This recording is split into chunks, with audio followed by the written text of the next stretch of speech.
তুমি কে? আমি সাধু হওয়ার চেষ্টা করছি মাত্র। ভালো করে মায়েরা শুনুন, ভালো করে মন দিয়ে শুনুন।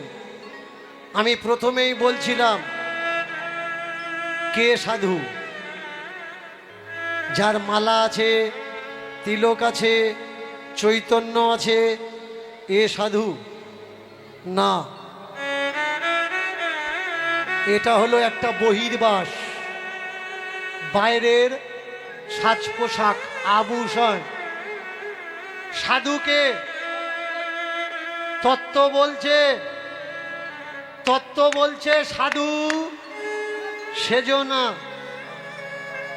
সাধু সেজো না, সাধু সেজো না, সাধু সেজো না, সাধু সেজো না, সাধু সেজো না, সাধু হও, সাধু সেজো না।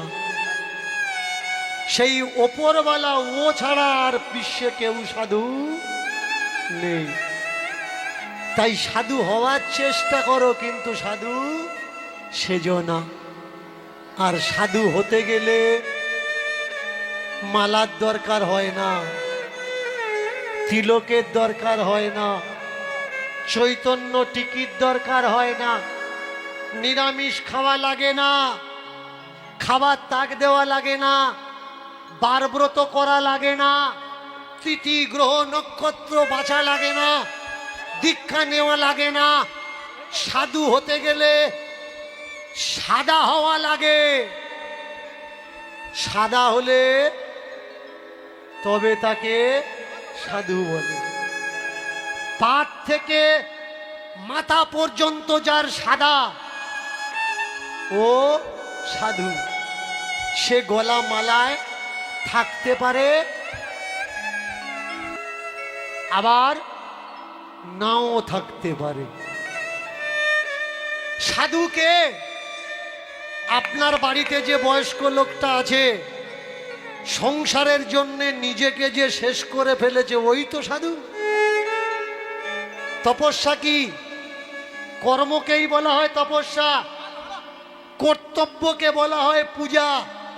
যে কর্ম করে আর কর্তব্য পালন করে তাকে ধার্মিক পূজারী বলে। কোনো কিছুর জন্যে কর্মকে, কর্তব্যকে যেন জীবনে ছেড়ো না। কর্তব্য কর্মই হচ্ছে বিশ্বের সব থেকে বড় ধর্ম। আমরা কারা? আমরা সনাতনী। মানুষ যখন জন্মায়, কেউ সনাতনী হয়ে জন্মায় না, কেউ মুসলমান হয়ে জন্মায় না, কেউ খ্রিস্টান হয়ে জন্মায় না, কেউ ঈসাই, শিখ, পার্সি হয়ে জন্মায় না। মানুষ যখন জন্মায় সে মানুষের বাচ্চা হয়ে জন্মায়, কিন্তু বড় হয়ে সে মানুষ হয় না। একটা ছাগলের বাচ্চা জন্মালেও সে ছাগল, মরার আগে পর্যন্ত ছাগল।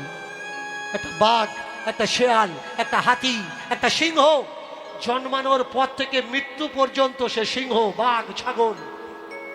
কিন্তু একটা মানুষ, আমরা তো জন্মাই মানুষ হয়ে, কিন্তু জ্ঞান বুদ্ধি হওয়ার পরে সকলে কি আমরা মানুষ?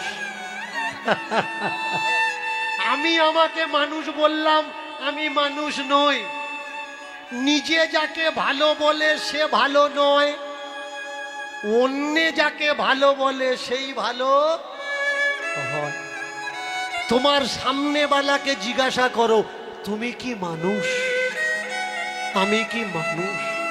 সে যদি বলে হ্যাঁ ভাই তুমি মানুষ, তাহলে আমি মানুষ। আর সে যদি বলে ও মানুষের মতো দেখতে কিন্তু ও মানুষ না, তার মানে ও কিন্তু মানুষ নয়।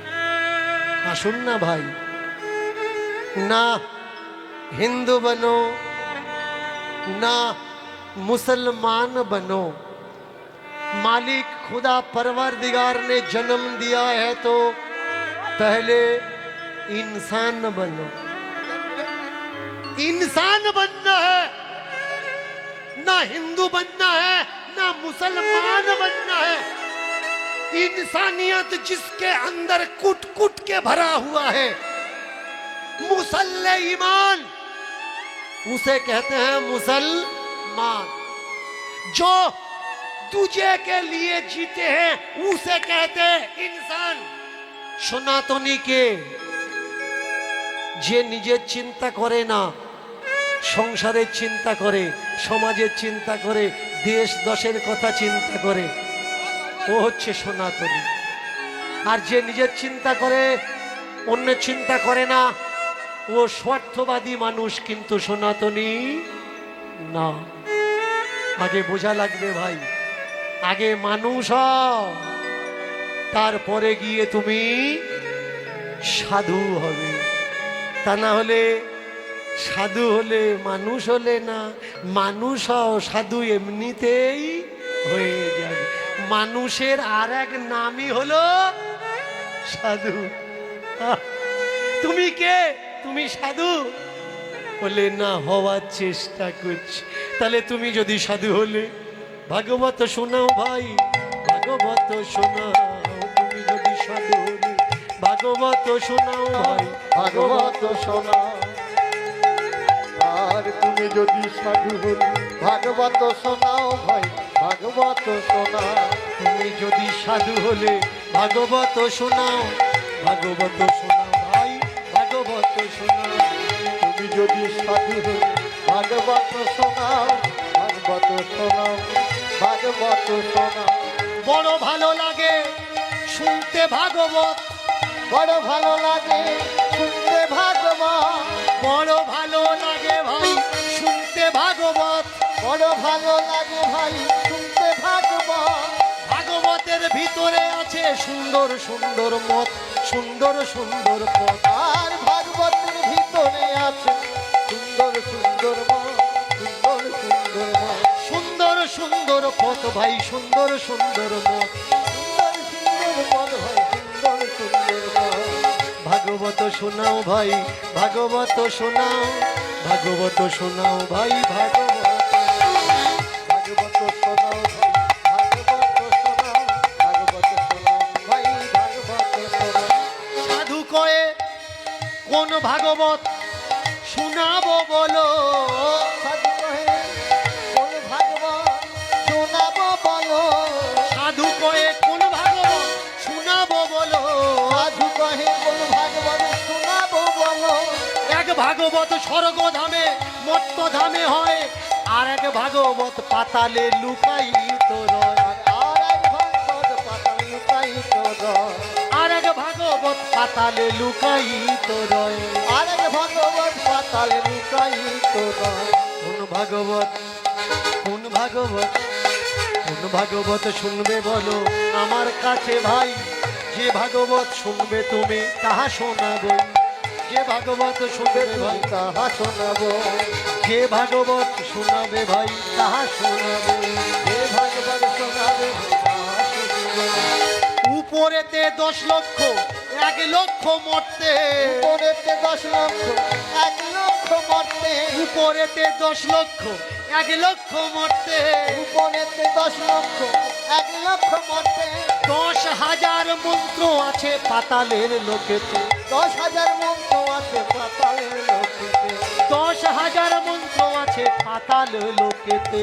10,000 মন্ত্র আছে পাতাল লোকেতে। কোন ভাগবত শুনবে বলো সেই শোনাবো, কোন ভাগবত শুনবে বলো তাহাই শোনাবো। শুনবে বলো সেই শোনাবো, কোন ভাগবত শুনবে বলো তাহাই শোনাবো। ও বাবাজি, ও বাবাজি, ও বাবাজি, যেটা ভালো অল্পেতে বুঝতে আমি পারবো, এটা ভালো অল্পেতে বুঝতে আমি পারবো, যেটা ভালো অল্পেতে বুঝতে আমি পারবো। এটা ভালো অল্পেতে বুঝতে আমি পারবো। সেই ভাগবত শোনাও তুমি, ওই ভাগবত শুনবো। সেই ভাগবত শোনাও তুমি, সেই ভাগবত শুনবো। সেই ভাগবত শোনাও তুমি, ওই ভাগবত শুনবো। সেই ভাগবত শোনাও তুমি, ওই ভাগবত শুনবে। কোনটা শুনবে? ও মায়েরা, ওপরে 10 লক্ষ, মর্তধামে 1 লক্ষ, পাতাল লোকে 10,000, এতগুলো মন্ত্র আছে, শ্লোক আছে। বললে যেটা অল্প হবে আর এক কথায় বুঝবো সেটা শোনো। বললে তাহলে নৈমিষারণ্যের ভাগবতটা শোনো।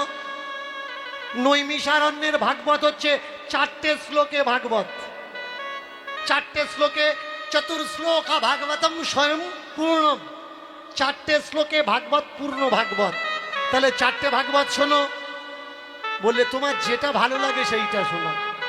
বলে তুমি কি করো? এইবার তো ধরা খেয়ে। ছোটন বললে সত্যি বলবো না মিথ্যে বলবো? বললে শোনো, ভাগবত শুনতে গেলে সত্য বলতে হয়। মায়েরা মন দিয়ে শোনো, এই যে কীর্তন রূপ ভাগবত শুনতে এসছো, ভাগবত শুনতে আসলে সত্য বলতে হয়, কীর্তন শুনতে আসলে সত্য বলতে হয়। মায়েরা কথা বোঝা যাচ্ছে তো? জোরে বলুন। এই যে এতক্ষণ আমি কীর্তন করছি আপনারা শুনছেন তো? জোরে বলুন। এবার এতক্ষণ যারা কীর্তন শোনেননি জোর করে উলুধ্বনি।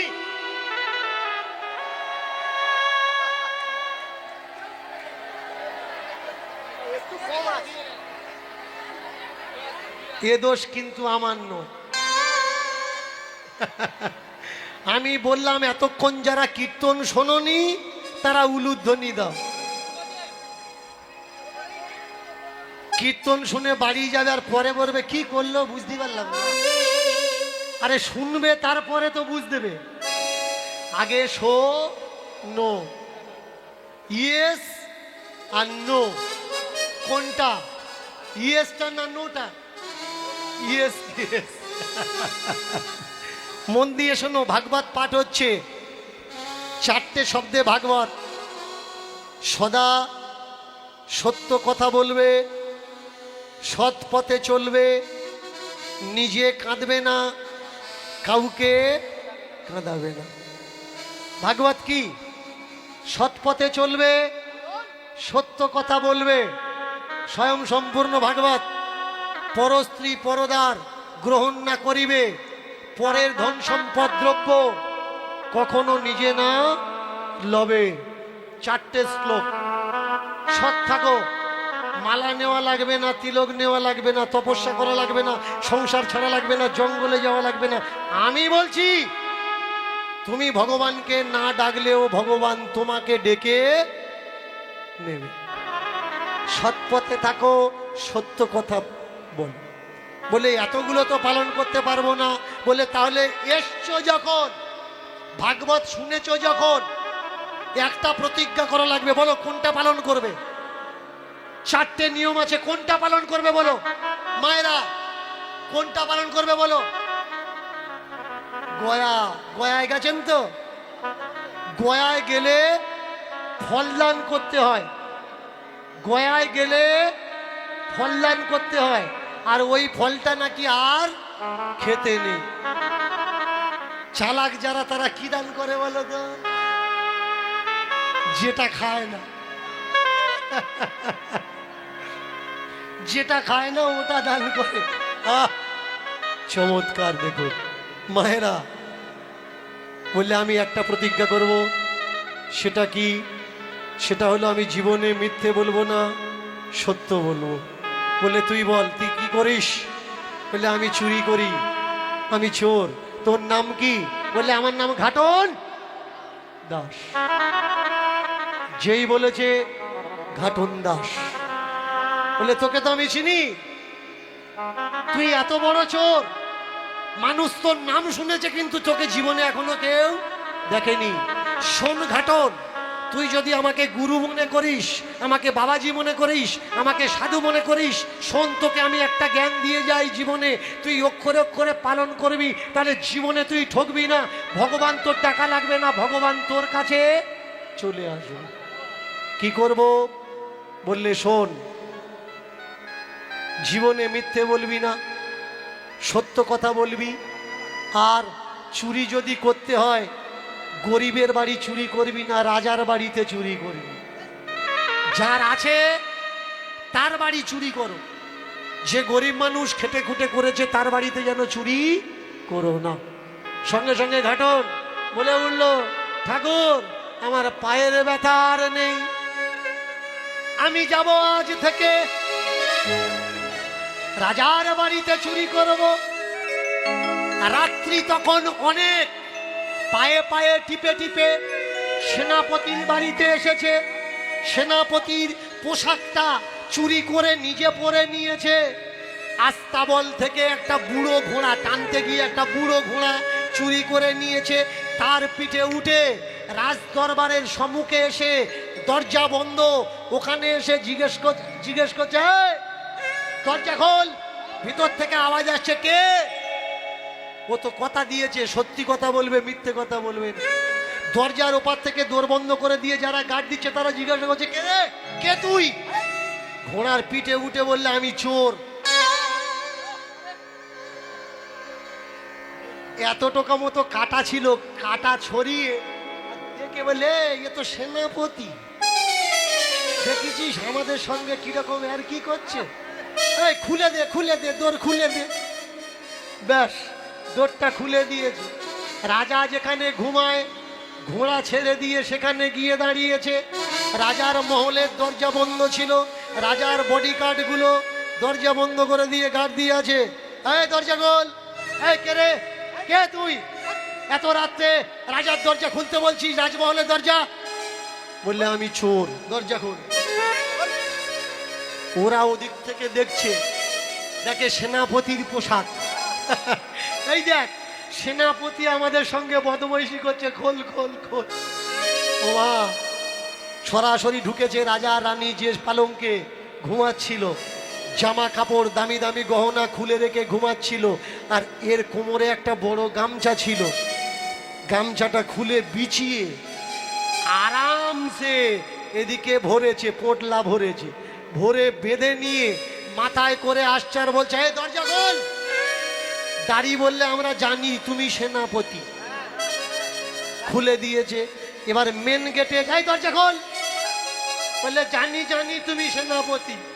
দরজা খুলে দিয়েছে। বুড়ো ঘোড়া না নিয়ে দেখে রাজার একটা কালো ঘোড়া ওখানে বাঁধা আছে। রাজার সম্পদ, সেনাপতির পোশাক আর কালো ঘোড়ার পিঠে উঠে এবারে টকবকিয়ে বনের দিকে যায়। উলুধ্বনি উলুধ্বনি, এবার টকবকিয়ে বনের দিকে যায়। এবার টকবকিয়ে বনের দিকে যায়। টকবকিয়ে বনের দিকে যায়। টকবকিয়ে বনের দিকে যায়। ছুটে যায়,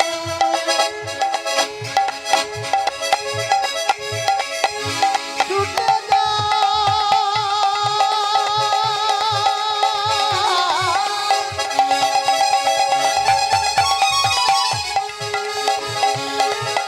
ছুটে যায়।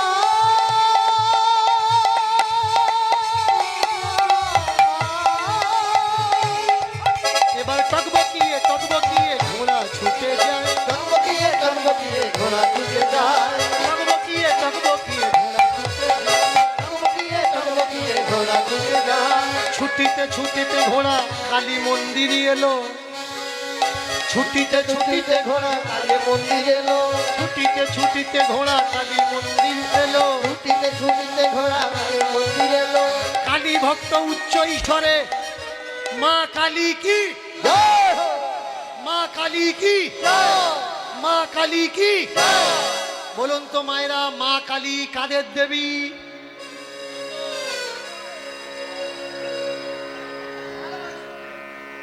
ভালো মানুষের ভগবান তো মা কালী। মা কালীকে কারা পূজা করে? চোর ডাকাতরা পুজো করে। তাহলে বলুন তো, চোর ডাকাতের মা কালী আমাদের ফ্যামিলির ভিতরে ঢুকলো কি করে?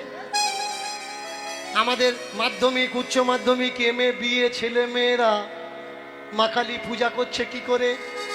আবার এখন নতুন করে একটা কালী পূজা শুরু হয়েছে, রক্ষে কালীর মেলা। রক্ষা কাদের দরকার হয়? যাদের জীবনের ভয় আছে। জীবনের ভয় কাদের হয়? 14 সুদের জীবনের ভয় হয়। তা কালী সংসারিক দেবী দেবতা নয়, কালী হলো চোর ডাকাতের দেবী দেবতা। কালী পুজো কখন হয়? রাত্রিবেলা হয়। কালী পুজো করা হয় কখন? চোরেরা যখন চুরি করতে যায়, ডাকাতেরা যখন ডাকাতি করতে যায়, আর ডাকাতি করে ফিরে আসার পরে যদি ভালো মালটাল পায়, তাহলে ঘোর ঘটা করে মা কালীর পুজো দেয়। ও জয় মা করতে করতে কালী ভক্তরা এক জায়গায় হয়েছে, চতুর্দিকে চোর, জঙ্গলের ভিতরে মা কালীর মন্দিরের কাছে এসেছে। আর ওদিকে সকালবেলা রাজার ঘুম পেয়ে যাওয়ার পরে উঠে দেখে ও সর্বনাশ, সে অলংকার গয়না টয়নাগুলো কই? আয় প্রহরী, এই দাঁড়ি, এই কে আছিস? এই কে নিল এসবগুলো, কে নিয়ে গেল? বলে মহারাজ বলতে পারবো না তো, কালকে রাত্রিরে সেনাপতি এসেছিল। ডাক দাও সেনাপতিকে। সেনাপতিকে ডাকতে গেছে, সেনাপতি উঠে আসতে, ও সেনাপতি, মহারাজ ডেকেছেন তোমাকে, চলো দেখা করতে হবে। সেনাপতি তাড়াতাড়ি করে উঠে জামা কাপড় পরতে গিয়ে দেখলে সেনাপতির জামা কাপড় যা ছিল তাই পরে এসে মহারাজের সামনে দাঁড়িয়েছে। মহারাজের জয় হোক। কালকে রাত্রে এসেছিলে? বললেন না মহারাজ, আসিনি। দাড়ি বলছে, প্রধান দাড়ি, দরজার দাড়ি, তারা বলছে হ্যাঁ মহারাজ এসেছিল, ঘোড়ায় করে এসেছিল, ঘোড়ায় করে। বলে আমার ঘোড়াটা নিয়ে এসো। বললে মহারাজ আপনার ঘোড়াটাও নেই। রাজপুরোহিত পাশে দাঁড়িয়েছিল। পুরোহিত পৌরোহিতার্থায় চ পুরোহিত। বললে মহারাজ সমস্যার সমাধান আমি করে দিতে পারি। যদি ডাকাতি হয় বা যদি চুরি হয়, চোরেরা কিন্তু আজকে রাত্রে কালী পূজা করবে, আর আমি চোর ধরে এনে আপনার দরজায় কিন্তু দাঁড় করিয়ে দিতে পারি। আমাকে অনুমতি দেন। ব্যাস, রাজপুরোহিতকে অনুমতি দিল। রাজপুরোহিত খোঁজ নিতে নিতে দুপুরবেলা জানতে পেরেছে জঙ্গলের ভিতরে কালী পূজা হবে। ওমা, জঙ্গলের ভিতরে গিয়ে দেখে 1400 ডাকাত কেউ নেই, কিন্তু রাজার কালো ঘোড়াটা গাছের গোড়ায় বাঁধা আছে। আর ওদিকে হয়েছে কি, কালী মূর্তিটা মন্দির থেকে বের করে জঙ্গলের ভিতরে রেখে কালী ঝুলি নিজে মেখে রাজপুরোহিত জিব্বার করে দাঁড়িয়ে আছে। রাত যত বাড়ছে চোরেরা এসে হাজির হচ্ছে।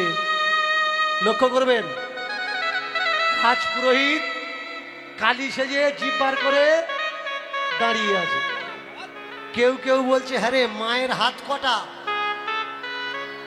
4টে হাত। 2টো হাত কোথায় গেল রে? 2টো হাত মা কালী দাঁড়িয়ে আছে। বলে এটা মায়ের লীলা। ধর্মটা এমন একটা জায়গা, ধর্মের নামে আপনি যা বলবেন ধার্মিক মানুষগুলো বলবে হতে পারে, হতে। এখানে কিন্তু কোনো প্রশ্ন নেই, কোনো বিবেচনা নেই, কোনো জিজ্ঞাসা নেই। আর একজন বলছে হ্যাঁ রে, মা কালী তো উলঙ্গ দেবী, কাপড় পরে আছে কেন? আর একটা ডাকাত বলছে মা সব সময় উলঙ্গ হয়ে থাকবে, কাপড় টাপড় পরবে না। আর একজন বলছে এই চুপ কর, হলে হতে পারে। অনেক রাত্রে এসছে ঘাটন দাস, নিজের হাতে জবার মালা গলায় পরিয়ে দিয়ে মায়ের প্রণাম করে। মাগো তোমার কৃপায় রাজার ধন এনেছি আমার ঘরে, সেই ধন দিয়ে তোমার পূজা করলাম আয়োজন। মাগো আমি নই কোনো অভাগা অভাজন, ভক্তি জমা দিলাম তোমার দিলাম তোমার পায় মরো, দিলাম তোমার পায় ভক্তি জমা দিলাম মাগো, দিলাম তোমার দিলাম তোমার ভক্তি জমা দিলাম তোমার দিলাম তোমার পায় মাগো, দিলাম তোমার পায়। ঘিয়ের প্রদীপ জ্বালিয়ে দিলাম তোমার চরণ তলে, রক্ত চন্দন তিলক দিলাম তোমার কপালে, কোন হিংসা নয় গো মাগো, এই শপথ নিলাম।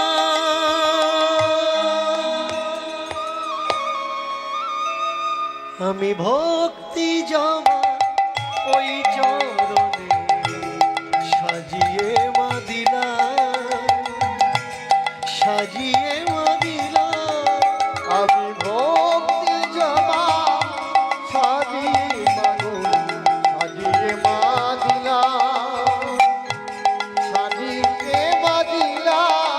আমি ভক্তি জমা ওই চরণে সাজিয়ে মা দিলাম, সাজিয়ে মা দিলাম।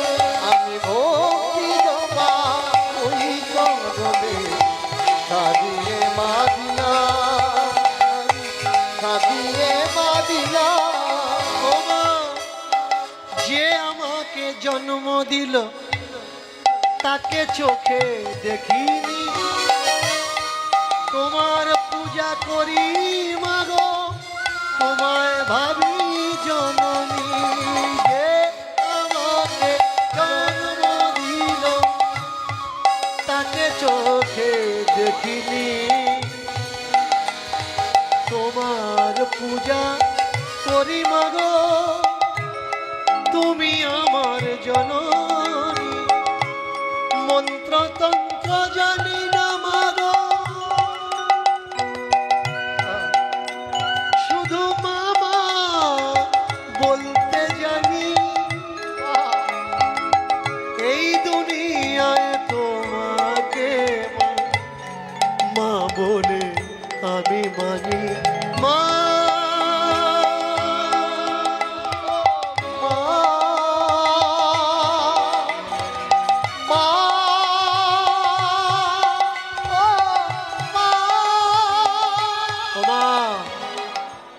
ফল দিলাম, ফুল দিলাম, প্রদীপখানা জ্বালিয়ে দিলাম মা, জবার মালা তোর গলায় পরিয়ে দিলাম, পায়েও ভক্তি জবা দিলাম, কপালে রাঙিয়ে দিলাম রক্ত চন্দন। মা তুই আমার মা, আমার গর্ভধারিণী মাকে আমি চোখে দেখিনি মা, তুই আমার মা। মা আমি মন্ত্র জানি না, তন্ত্র জানি না, পূজা জানি না, বিধি জানি না, বিধান জানি না মা, তোকে মা বলে জানি মা, তুই গ্রহণ কর। ও মা, এবার লক্ষ্য করছে মা কালী সেজে দাঁড়িয়েছিল রাজপুরোহিত, ঠক ঠক ঠক ঠক করে কাঁপছে, আর গলার মালাটা ভয়ে শরীর থেকে ঘাম বেরিয়ে আসছে। বেলকাটা যেদিন ফুটেছিল সেদিন কানে ভাগবতটা ঢুকেছিল। ভাগবতে কি শিক্ষা শিখেছিল? যদি কারোর থেকে ঘাম বেরোয় সে ভগবান নয়। কাছের থেকে দেখে ঘাটন দাস মনে মনে করছে এ তো মা কালী নয়, এ যদি মা কালী হবে তাহলে এর শরীর থেকে ঘাম কেন বেরোবে? ভগবান নাচবে কিন্তু মালা নাচবে না। কিন্তু এই যে ঠক ঠক করে কাঁপছে, এর বডিও নাচছে, মালাটাও নাচছে। চমৎকার কথা। ঘাটন দেখছে, দেখি তো ছায়া পড়ছে কিনা। এদিকে প্রদীপটা জ্বলছে, পিছনের দিকে দেখে মায়ের ছায়াখানা দিয়ালে পড়েছে। এ তো নয় ভগবান, নয় ভগবান, নয় ভগবান, নয় ভগবান, নয় ভগবান, নয় ভগবান, নয় ভগবান, নয় ভগবান, নয় ভগবান, নয় ভগবান। যদি ভগবান হবে ছায়া কেন? আর যদি ভগবান হবে ছায়া মায়েরা উলুধ্বনি, উলুধ্বনি। যদি ভগবান হবে ছায়া কেন পড়বে? যদি ভগবান হবে ছায়া কেন পড়বে? যদি ভগবান হবে ছায়া কেন পড়বে? যদি ভগবান হবে মালা কেন দুলবে? আর যদি ভগবান হবে মালা কেন দুলবে? যদি ভগবান হবে ঘাম কেন বেরোবে? আর যদি ভগবান হবে মালা কেন দুলবে? যদি ভগবান হবে ঘাম কেন বেরোবে? আর যদি ভগবান হবে ঘাম কেন বেরোবে? তো নয় ভগবান, নয় ভগবান, নয় ভগবান, নয় ভগবান, নয় ভগবান, নয় ভগবান, নয় ভগবান, নয় ভগবান, নয় ভগবান, নয় ভগবান, নয় ভগবান, নয় ভগবান, নয় ভগবান, নয় ভগবান। এবার ঘাটন দাস দেখে যারা ছিল ওদের বলছে, এই তোরা পূজা কর। পূজা করতে গেলে নাকি 5 বাড়ি ভিক্ষে করতে হয়, আমি ভিক্ষা করে নিয়ে আসি। চোরের দেখেছেন? মাস্টার যে কেউ হতে পারে, পুলিশ যে কেউ হতে পারে, কিন্তু উকিল ব্যারিস্টার আর চোর যে কেউ হতে পারে না। চোর হতে গেলে ফার্স্ট ক্লাস বুদ্ধি থাকার দরকার। 1 সেকেন্ডে নিজেকে পরিবর্তন করতে পারবে, 1 সেকেন্ডে পরিবেশের সঙ্গে নিজেকে ম্যাচিং করিয়ে নিতে পারবে, 1 সেকেন্ডে মিথ্যাকে সত্য করবে, সত্যকে মিথ্যা করবে। তবে কিন্তু সে চোর হতে পারবে, না হলে হতে পারবে। বুঝতে পেরেছে ভগবান নয়। যেই বুঝতে পেরেছে ভগবান নয়, সঙ্গে সঙ্গে করেছে কি? বললে তোরা পূজা কর, আমি ভিক্ষে করে আসি। এই যখন ভাবা, এইবার দেখুন মায়েরা, আমার দিকে তাকান মায়েরা, যেই পূজার দায়িত্ব অন্যের উপরে দিয়েছে, দিয়ে চলে যাবে, সঙ্গে সঙ্গে মা কালী সাজা রাজপুরোহিতটা গিয়ে ঘপ করে একেবারে হাতটা ধরেছে। এই ছোটন, যাবি কোথায়? সে রাজার মালপত্তর কোথায় বল? যেই হাতটা ধরেছে, ছাড়ো ছাড়ো ছাড়ো করছে। এখন আর ওই সব খেলাগুলো নেই, কিন্তু আগে আমরা ছোটবেলায় খেলেছি। বউ বসান্তি, জাল ধরাধরি, কবাডি খেলা, গজি খেলা, তারপরে এগুলো ছিল। এখন আছে, এখন তো মোবাইল খোর। পায়খানার কাছে বসে মার মার মার, এদিকে মার ওদিকে মার, গুড় গন্ধ নাকে। কত বড় তপস্বী যোগী এরা, দেখেছো? এত ধ্যান এত জ্ঞান মোবাইলের ভিতরে, পায়খানার গন্ধ নাকে, শুধু এদিকে মার ওদিকে মার এই করে যাচ্ছে। আজকে তাকিয়ে দেখুন, ধরবে তো ধরবে, একেবারে গ্যারাপি দিয়ে ধরেছে, গ্যারাপি কোমরে দিয়ে ধরেছে। ভালো। হ্যালো বন্ধুরা, ভিডিওটা আর বাড়ালাম না, ভিডিওটা এখানে শেষ করলাম। আমার ভিডিও যদি আপনাদের ভালো লেগে থাকে তাহলে চ্যানেলটাকে সাবস্ক্রাইব করে বেল বাটনটা ক্লিক করে পাশে থাকবেন, যাতে আমি ভিডিও ছাড়লে আমার নোটিফিকেশনটা আপনাদের পাশে পৌঁছে যায়। এতক্ষণ ধরে ধৈর্য সহকারে ভিডিও দেখার জন্য তোমাদের সবাইকে অনেক অনেক ভালোবাসা। সবাই ভালো থেকো, সুস্থ থেকো।